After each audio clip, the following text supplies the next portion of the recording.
Hello, BookTube. This is my nonfiction November reading plan. Earlier this month, I made a video wondering whether or not I should participate in Nonfiction November this year because my participation in other BookTube events has been horrific. But I've decided to press ahead and participate in Nonfiction November. So I have assembled quite a number of books that I would like to get to. Now, again, my participation in BookTube events this year has been rather horrific, and my actual reading of anything other than manga has equally been rather horrific. So hopefully things work out, and I enjoy most of the books I attempt to read this month for Nonfiction November. But if I don't, I will bail, and that's okay. So let's get going with my plan because I have added a few more books to what I will be reading in November, or at least attempting to be reading in November. Let's start with the let's get these in order first. There we go. With the prompts. So, Nonfiction November is the creation of Olive of a Book Olive. And every year that she's hosted Nonfiction November, she provides 4 one-word prompts to sort of give ideas, open-ended ideas for prospective participants in Nonfiction November. So this year's words are code, path, shot, and join. So for code, I'm going with Outside the Gates of Eden by Peter Bacon Hales. This is the history of the United States from the end of World War II through to the near present, with a focus on how pop culture affects history, or the history through pop culture, which in academic ease is a form of code. I've had this book for a few years now, and it's about past time I give it a go or send it on its way. We'll put them over here for now. For path, I'm choosing The Silk Roads by Peter Frankopan. So this is a history of the world that I chose to read for path because, of course, the Silk Road is one of the most important trade routes in human history. So, and I'm pretty sure the Silk Roads will be highly looked at in this book. For shot, I selected A Brutal Reckoning by Peter Cozzens. So this is war history about one of the many wars fought between the United States and the indigenous peoples over the land. In this case, one of the wars led by Andrew Jackson against the peoples of what is now the American Southeast. I've been meaning to read this for the better part of this year. My original plan was to read it in July, but my plans got derailed. And finally, for Join, I'm going to give a Bell Redemption to Not 1 Inch by Emmy Sarotte. So this is a history of, or this is a post-Cold War history. And it's about NATO expansion into what was the Warsaw Pact, despite assurances to the Russians that NATO would not be expanding to Russia's borders. So, and the reason why I bailed on it when I bailed on it about 2 years ago, I think was because I read way too much history at the time. My goal for that Nonfiction November was to read the short list of the Kundal History Prize, which, while the first half worked, the second half I kind of burnt out on. So that was to match the prompts.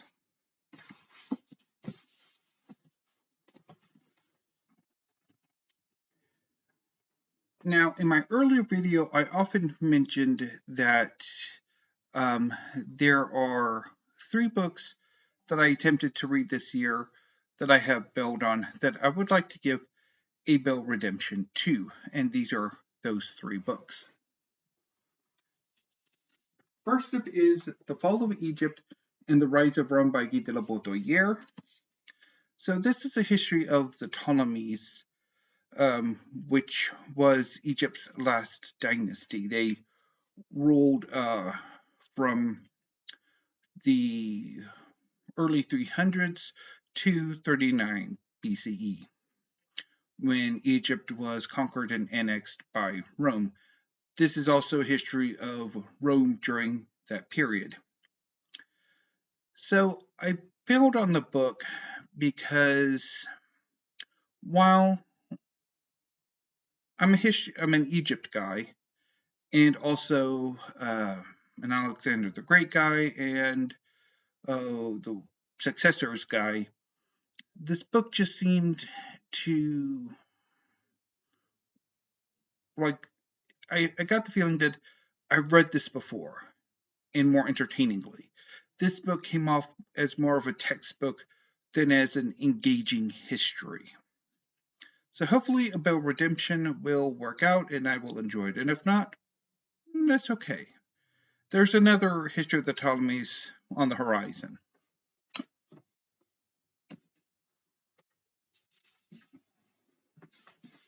Next up is Vertigo by Harald Jahner, translated by Shaun Whiteside.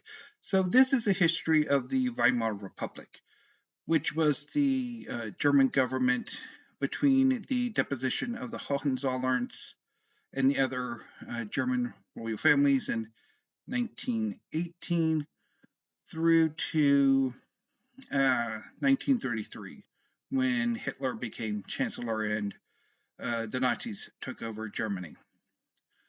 So I built on this book largely because I got the sense that I'd already read a lot of this before, which I have, because I do have a weird amount of early 20th century German history, particularly of this time period.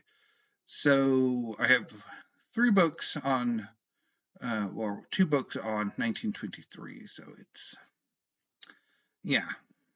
So I kind of have already read it, and Jahner has an interesting technique that doesn't always work with me. But at the same time, I would like to read more about the Weimar Republic, even if there are some things about the history that does annoy me.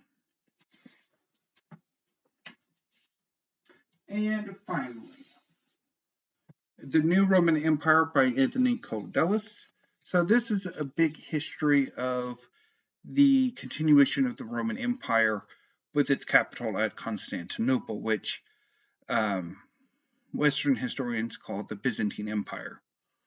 I built on this book largely because the early chapters are focused more on the Christian politics at the time than anything else, and I was bored by that.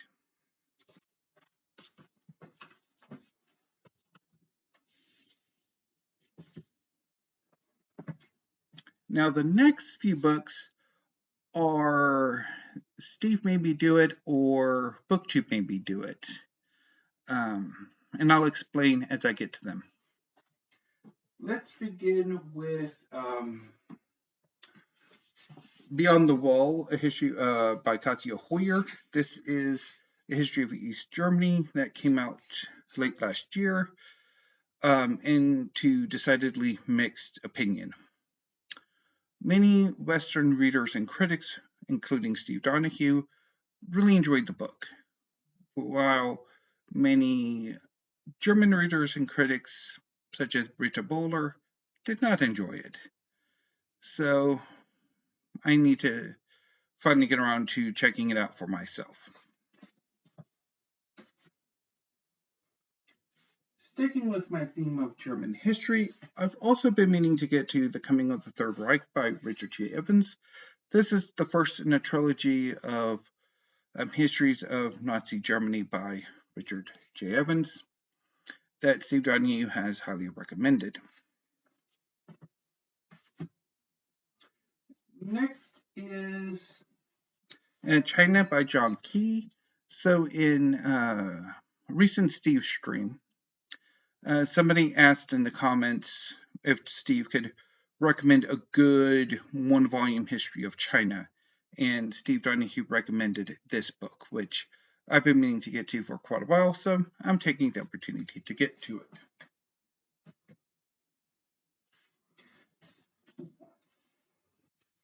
And finally, in a recent Instagram post, Steve Donahue had a picture of Nicholas and Alexandra by Robert K. Massie. This is a biography of the last Tsar, Nicholas II, and his consort, Tsarina Alexandra. And he captioned it an oldie but a goodie. Now, I was wanting to read something by Robert K. Massie for this Nonfiction November. Last year, I attempted Catherine the Great and really did not like it and bailed on it. The writing just did not appeal to me. I don't know if it was a thing where I'm told it's a great biography or something, or the best biography of her, and it just, that's it. So I've wanted to give Robert K. Massie another go, and yeah, I'm going with Nicholas and Alexandra, and hopefully I don't bail, or if I do, it's close to the end. Anyway, BookTube, that's my plan for Nonfiction November. Again, I'm hoping for the best. I'm hoping that the books that I get to, I read and finish and really enjoy them. And if not, I'm going to bail, and that's okay.